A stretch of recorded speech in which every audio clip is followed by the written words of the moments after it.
जय जगन्नाथ। मणिमा महापुरुषे पुरुषोत्तम मासरे ए पवित्र पद्मिनी एकादशी मे 27 तारिख तामने आसंता काली ए पवित्र एकादशी पड़ुची शुक्ल पक्षरे प्रत्येक भक्त माने आज्ञा चाहिकी थांती केबे 3 वर्ष थरे अधिका मास मलमास पड़िबो।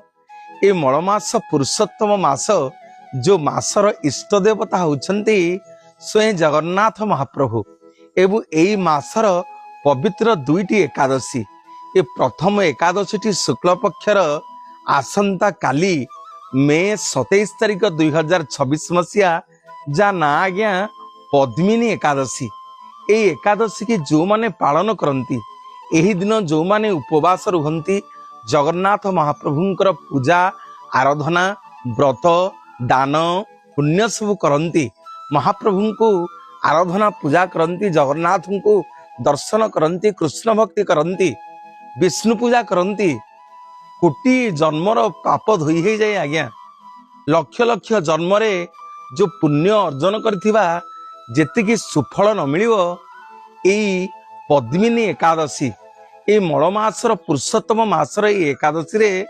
दान पुण्य कले दीपदान हो अन्नदान हो जलदान हो जेकोसी दान पुण्य आपण करिवे तार लक्ष्य गुणा पुण्य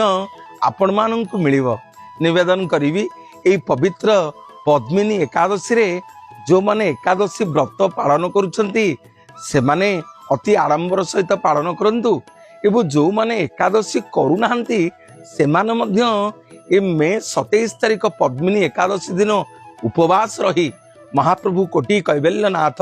जगन्नाथंकर जप तप ध्यान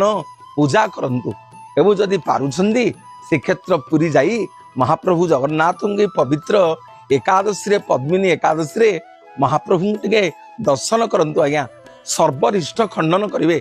समस्त दुख को नाशन करिवे समस्त विपद को उद्धार करिवे स्वयं जगन्नाथ महाप्रभु। निवेदन करिवि ए पद्मिनी एकादशी ए जो 27 तारिख दिन पड़ुची पुरुषोत्तम मासरे आपण माने समस्ते पालन करंतु निष्ठार सहित एई एकादशी की पालन करंतु एवं एई दिन